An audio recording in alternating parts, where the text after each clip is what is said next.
आज के थॉट्स में आप सभी का स्वागत है। दोस्तों, मेरा नाम संजय है। आज इस वीडियो में हम भारत पर हुए अरबों के आक्रमण के बारे में पढ़ेंगे।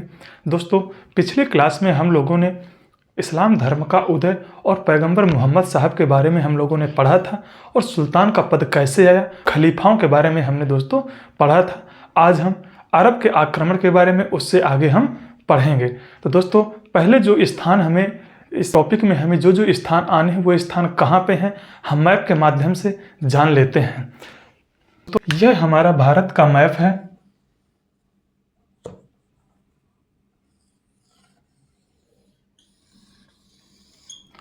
यहाँ सिंध है और यहाँ पर सुल्तान और यहाँ पर लाहौर स्थित है। यह सिंध का पूरा क्षेत्र है जहाँ का शासक उस समय ब्राह्मण वंशीय दाहिर था। तो यहाँ पर एक प्रमुख बंदरगाह है जो देवल है। क्या नाम है उसका दोस्तों? देवल, जो उस समय तलवार निर्माण के लिए बहुत फेमस था। और यहाँ पर थट्टा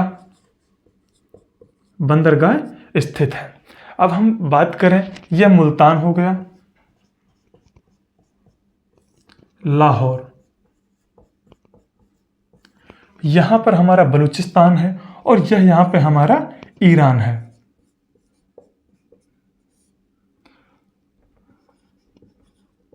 मकरान जो बलूचिस्तान में स्थान है।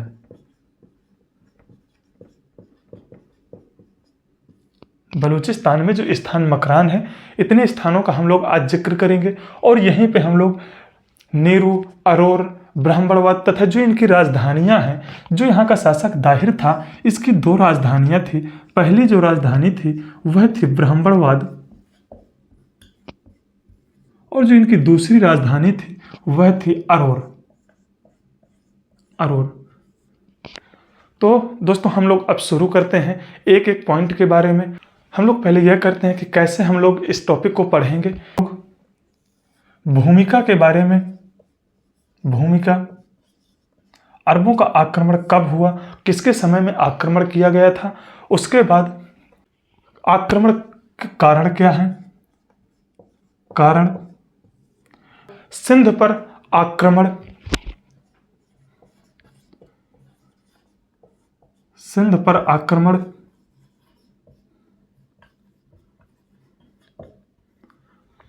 कौन कौन करता है। सिंध पर 3 आक्रमण होते हैं, उनके बारे में हम लोग जानेंगे। लास्ट में हम लोग मोहम्मद बिन कासिम के बारे में हम लोग जानेंगे, कैसे इसने आक्रमण किया और इसकी मृत्यु हो जाती है, इसकी मृत्यु क्यों होती है, और उसके बाद अरबों की क्या स्थिति रही है। तो हम शुरू करते हैं भूमिका से।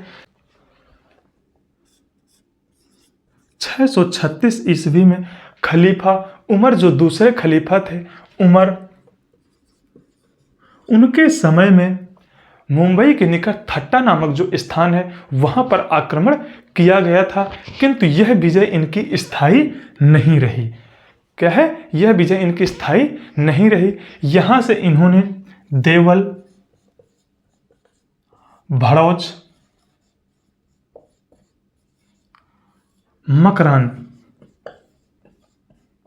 जो बलूचिस्तान का एक स्थान है, यहां पर ये लोग आक्रमण करते हैं। और जैसे इनका कब्जा मकरान पर हो जाता है तो वहां से सिंध के आक्रमण का मार्ग प्रशस्त होता है। अब हम अगर बात करें कि सिंध पर आक्रमण के कारण क्या थे, कारण, सिंध पर आक्रमण करने के 2 कारण हैं।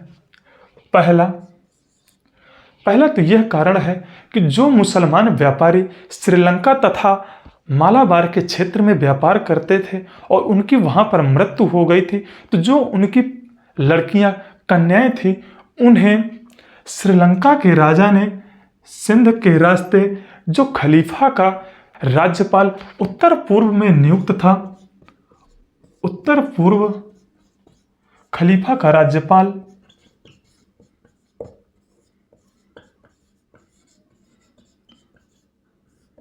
नियुक्त था, वह था हज्जाज। कौन था? हज्जाज। तो उन्होंने हज्जाज के पास भेजा, किंतु जैसे ही सिंध के तट पर वह आते हैं तो जो समुद्री लुटेरे थे उन्होंने उस जहाज को लूट लिया। दूसरे कारण की अगर हम बात करें, खलीफा अपने प्रतिनिधियों को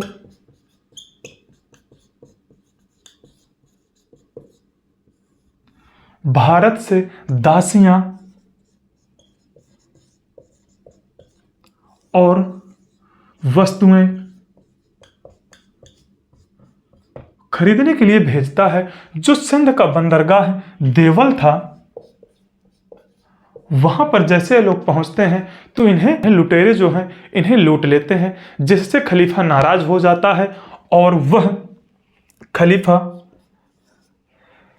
सिंध के राजा दाहिर से कहता है कि जो आपके राज्य में लुटेरों ने लूटा है उस धन को आप हमें वापस कर दीजिए। यानी दोस्तों, जो सिंध का राजा दाहिर था उससे क्षतिपूर्ति की मांग करते हैं। सिंध जो दाहिर है वह मना कर देता है कि हम आपको क्षतिपूर्ति के रूप में नहीं देंगे। तो जब दाहिर मना कर देता है तो वहां से खलीफा भारत पर सिंध पर आक्रमण के बारे में सोचता है। दोस्तों, एक जो प्रमुख कारण था वह यह था कि भारत से धन को लूटना और अमीर बनना तथा भारत में इस्लाम धर्म का प्रचार और प्रसार करना, क्योंकि इससे पूर्व इन्होंने अफ्रीका में यही चीज किए थे। तो दोस्तों, अब हम शुरू करते हैं भारत पर आक्रमण के बारे में। सिंध का शासक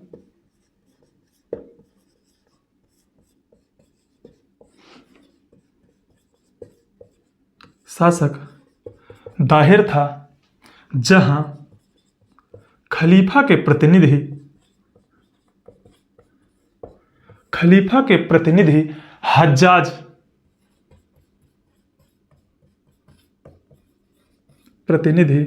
हज्जाज सिंध पर 3 आक्रमण करवाता है। कितने आक्रमण? 3 आक्रमण।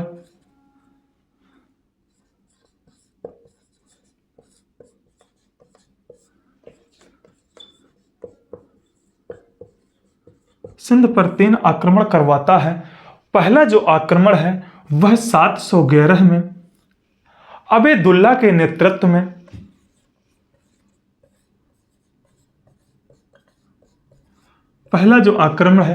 उबैदुल्लाह के नेतृत्व में, और 711 में ही बुदैल के नेतृत्व में दूसरा आक्रमण सिंध पर भेजता है, जिन्हें जो सिंध का शासक दाहिर था वह परास्त कर देता है और इनकी मृत्यु हो जाती है।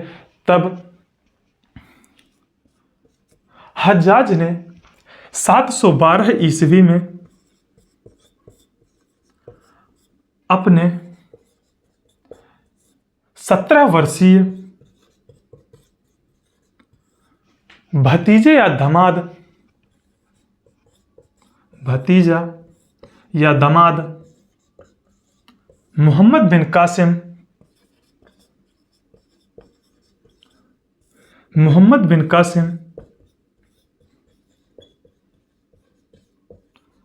सिंध पर आक्रमण के लिए भेजता है। दोस्तों, हम जानते हैं कि जो सिंध पर आक्रमण हुए इनका उल्लेख कहां पर मिलता है। तो जो दोस्तों सिंध पर आक्रमण का जो हमें उल्लेख या स्रोत है वह हमें किताब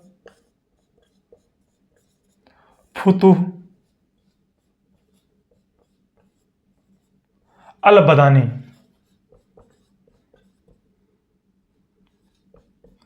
और चचनामा में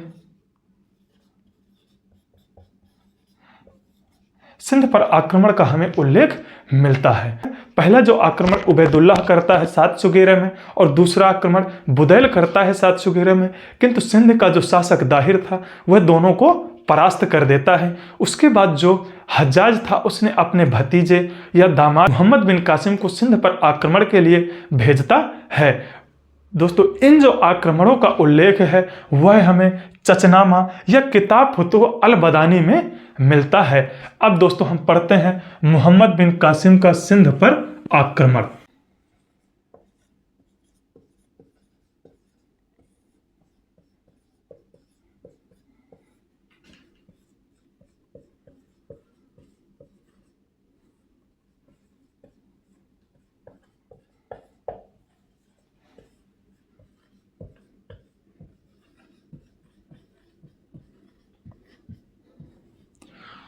तो मोहम्मद बिन कासिम पहला अरब है जिसने सिंध पर सफल आक्रमण किया था। 712 ईस्वी में मोहम्मद बिन कासिम ने सर्वप्रथम देवल बंदरगाह, जो सिंध का सबसे प्रसिद्ध बंदरगाह देवल था, यहां पर आक्रमण करता है। और यहां पर जो ब्राह्मण थे वह दाहिर से नाराज थे और मोहम्मद बिन कासिम के साथ मिल जाते हैं और मोहम्मद बिन कासिम देवल को जीत लेता है। देवल बंदरगाह तलवार निर्माण के लिए प्रसिद्ध था। 712 में सर्वप्रथम मोहम्मद बिन कासिम जो है वह देवल पर आक्रमण करता है, जो सिंध का प्रमुख बंदरगाह था और यह तलवार निर्माण के लिए प्रसिद्ध था। यहाँ जो ब्राह्मण रहते थे वह दाहिर से नाराज थे, जिसके कारण वह मोहम्मद बिन कासिम के साथ मिल जाते हैं और मोहम्मद बिन कासिम देवल पर अपना अधिकार कर लेता है। दूसरा जो है आक्रमण करता है 712 में ही करता है और वह नीरू पर आक्रमण करता है। यहाँ पर बौद्ध, जाट और मेड़, बौद्ध जाट और मेड़ लोग रहते थे, जो बिना किसी प्रतिक्रिया किए मोहम्मद बिन कासिम के सामने झुक जाते हैं और मोहम्मद बिन कासिम बिना किसी कठिनाई के नीरू पर भी अपना अधिकार कर लेता है। इसके बाद दोस्तों 712 में ही मोहम्मद बिन कासिम सेहवान पर आक्रमण करता है और यहां पर जो उस समय नियुक्त था वह दाहिर का चचेरा भाई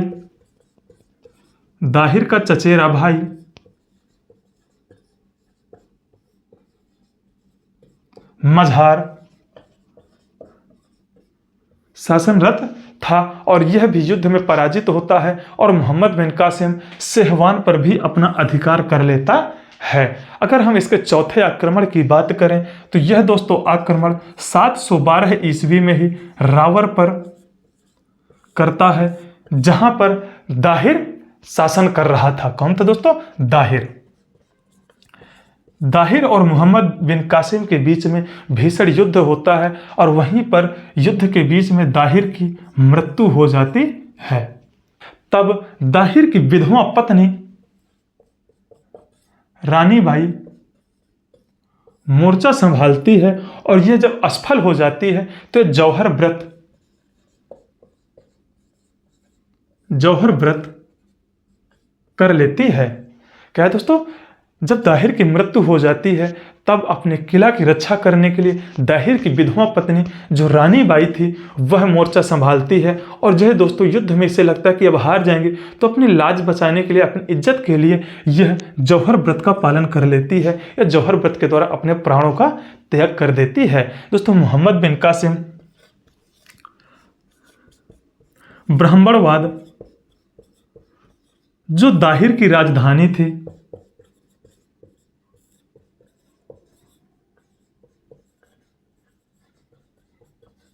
दाहिर की राजधानी है और यहां पर उस समय दाहिर का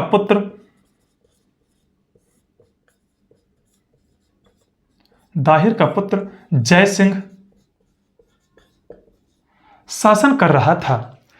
दोस्तों रावर को जीतने के बाद मोहम्मद बिन कासिम दाहिर की राजधानी ब्राह्मणवाद पर आक्रमण करता है और यहाँ पर दाहिर का पुत्र जयसिंह शासनरत था और जब यह युद्ध में हार जाता है तो यह इस्लाम धर्म को स्वीकार कर लिया था। दाहिर का पुत्र जयसिंह जब यह हार जाता है युद्ध में तो यह इस्लाम धर्म को स्वीकार कर लिया था। अगला अगर हम मोहम्मद बिन कासिम के आक्रमण की बात करें तो वह है अरोर।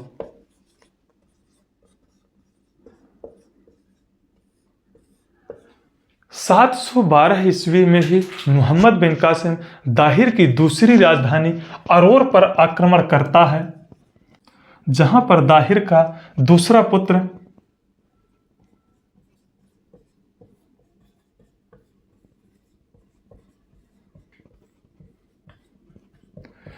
पुत्र शासन कर रहा था और यहां पर भी मोहम्मद बिन कासिम इसे हराकर कब्जा कर लेता है। कब दोस्तों? 712 से। सिंध के लगभग सभी क्षेत्रों पर मोहम्मद बिन कासिम का कब्जा हो जाने के बाद मोहम्मद बिन कासिम 713 ईस्वी में मुल्तान पर आक्रमण करता है और इस आक्रमण से मोहम्मद बिन कासिम को बहुत सारा स्वर्ण मिला था, लूट में बहुत स्वर्ण मिला था, जिसके कारण मोहम्मद बिन कासिम मुल्तान को स्वर्ण नगरी कहता है। अंत में मोहम्मद बिन कासिम मुल्तान पर आक्रमण करता है और इसे भी जीत लेता है और यहाँ से मोहम्मद बिन कासिम को बहुत सारा सोना मिला था, जिसके कारण वह मुल्तान को स्वर्ण नगरी कहता है। अब बात करते हैं मोहम्मद बिन कासिम की मृत्यु कैसे हुई। एमबीके की मृत्यु।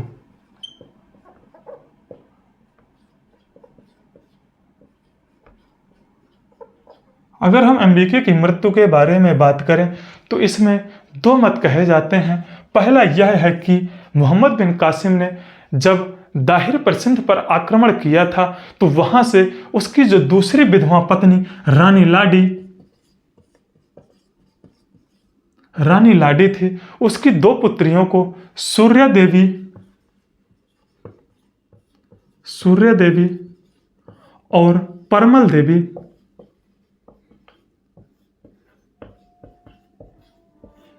को गिरफ्तार कर खलीफा के पास भेज देता है, किंतु यह दोनों लड़कियां सूर्या देवी और परमल देवी ने खलीफा से कहा कि मोहम्मद बिन कासिम ने उनका कुमारापन पहले ही खत्म कर दिया है। इससे खलीफा अपना अपमान समझता है और क्रोध में आकर मोहम्मद बिन कासिम को मृत्यु दंड दे देता है। किंतु जब उसे पता चलता है कि यह लड़कियां झूठ बोली थी तो इन्हें जिंदा दीवार पर चुनवा दिया था। क्या किया? जिंदा दीवार पर चुनवा दिया था। अब हम बात करते हैं दूसरा जो कारण है। दूसरा यह है कि खलीफा का भाई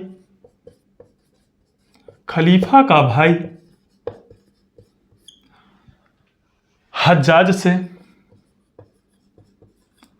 से नाराज था और एमबीके हज्जाज का भतीजा तथा दामाद था, जिसके कारण मोहम्मद बिन कासिम को मृत्यु दंड दे दिया गया था। अब बात करते हैं एमबीके के बाद अरबों की स्थिति।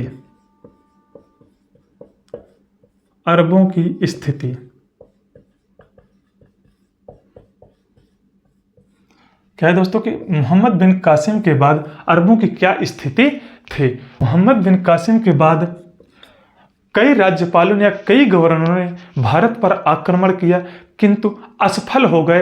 अंततः यह मुल्तान के आगे अपनी सीमा का विस्तार नहीं कर पाए थे। जितने भी आक्रमण इन्होंने किया सब असफल हुए और इन्होंने मुल्तान के आगे अपनी सीमा का विस्तार नहीं कर पाए थे। अब बात करते हैं इनकी असफलता का कारण क्या था। अरबों की असफलता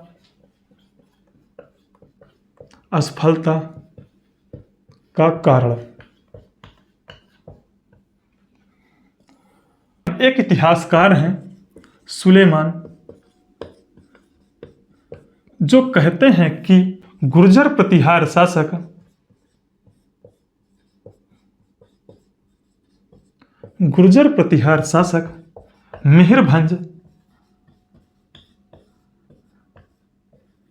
मिहिरभंज अरबों का सबसे बड़ा शत्रु था।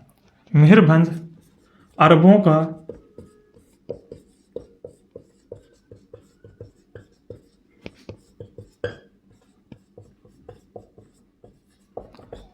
क्या है कि जो गुर्जर प्रतिहार शासक है मिहिरभंज, वह अरबों का सबसे बड़ा शत्रु था। दूसरा, खलीफा का पर्याप्त सेना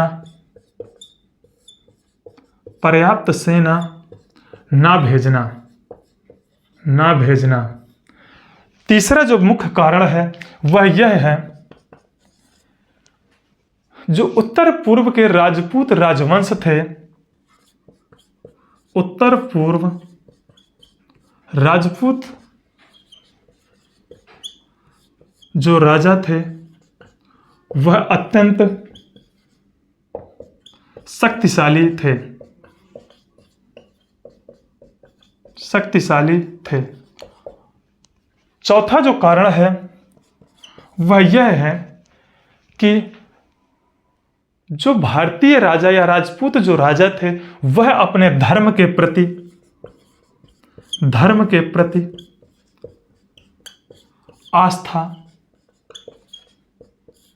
आस्था रखते थे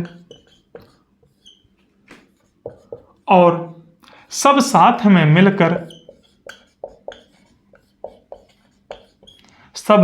मिलकर अरबों का सामना करते थे।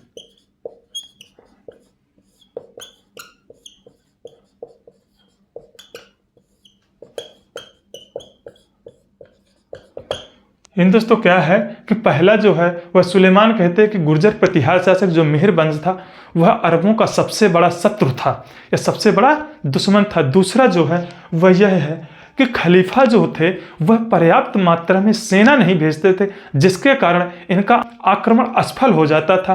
तीसरा जो है वह कि उत्तर पूर्व के जो राजपूत राजवंश थे वह अत्यंत शक्तिशाली थे, ये योग्य थे।